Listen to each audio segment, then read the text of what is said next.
বিভিন্ন রকম অনলাইনে যেসব ছবি ভাইরাল হয়েছে, অ্যাকচুয়ালি আমি সোশ্যাল ওয়ার্ক করি, তো মানুষের যেখানে যেটা চোখ যাবে। বড্ড খোলামেলা এবং কুরুচিকর, তাই 24 ঘন্টা না কাটতেই বালিগঞ্জ থেকে প্রার্থী বাতিল। গতকাল বালিগঞ্জ আসনে নিশা চ্যাটার্জিকে প্রার্থী করার ঘোষণা করেন হুমায়ুন কবির। তবে 24 ঘন্টা অতিক্রান্ত হওয়ার আগেই হুমায়ুনের বক্তব্য, নিশা চ্যাটার্জির এমন কিছু ভিডিও রয়েছে যা দলের ভাবমূর্তি ক্ষুণ্ণ করতে পারে, তাই ওই আসনে মুসলিম প্রার্থী দেবে।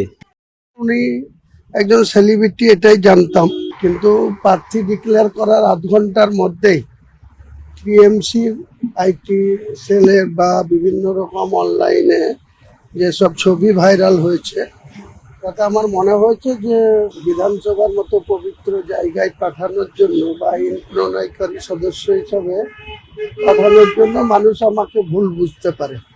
তাই আমি সেটা 24 ঘন্টা যেতে না যেতেই সিদ্ধান্ত নিয়েছি যে এটাকে প্রার্থী রূপে রাখবো না, এবং আমি এক সপ্তাহের মধ্যে বালিগঞ্জের নেক্সট নাম তৃণমূলের লোকরাই তো সব করেছে। যে সানিয়াত চৌধুরী নিয়ে গেছে সেটা করেছে, এখনো ওই সানিয়াতের তৃণমূল কংগ্রেসের হিসাবে আছে।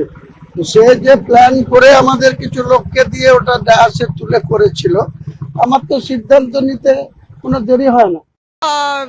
চেষ্টা করব সেই জায়গায় আমি তো এমন কিছু কাজ করিনি। আমি একটা দল তৈরিতে সেই জায়গাতে এসে একটা সংগঠনে, যখন তৃণমূল তৈরি হয়েছিল তখন ববি হাকিম দাদাও ছিল না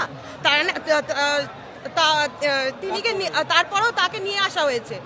তাকে যখন জায়গা দিয়েছে, তখন আমি যখন একটা নতুন দল যখন চাচা তৈরি করেছে, হুমায়ুন চাচু, তাহলে আমি কেন থাকতে পারি না? এটা কোন জায়গাতে নিয়ম আছে? অন্য কারোর হাতে চলে যাবে? এটা রাজনীতি, এটা আমাদের দেশ, বাংলা আমাদের, তো আমাদের হিসাবেই চালাতে হবে। ইতিহাস কিন্তু মুসলিমরাই তৈরি করেছে।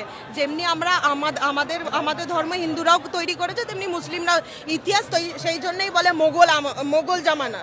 তো সেই জন্য আমরা সবাইকে নিয়ে বাঁচতে চাই। আমারও সবাই ভাইরা বন্ধুরা সব মুসলিম আছে, আর আমি নিজে একটা বাঙালি ব্রাহ্মণ ঘরে। তো আমি চাইবো সবাই একত্রে বাঁচুক। আমরা একা কেন বাঁচবো? আমরা চাই সবাইকে নিয়ে বাঁচতে, সেই জন্যেই সংগঠন করা।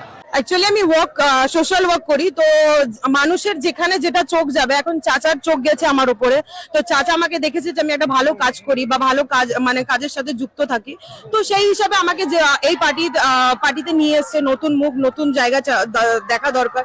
এত কারাপশনে তো আর যাওয়া যাবে না, আর এত কারাপশন আমি পিছনে যেতেও পারবো না। তো আমি চাই আমি নিজে ফ্রেশ, তো আমি পার্টিও যাতে ফ্রেশ পার্টি পাই, সেই পার্টি আমি ফ্রেশ পেয়েছি, সেই জন্যই আমি কাজ করতে দাঁড়িয়েছি।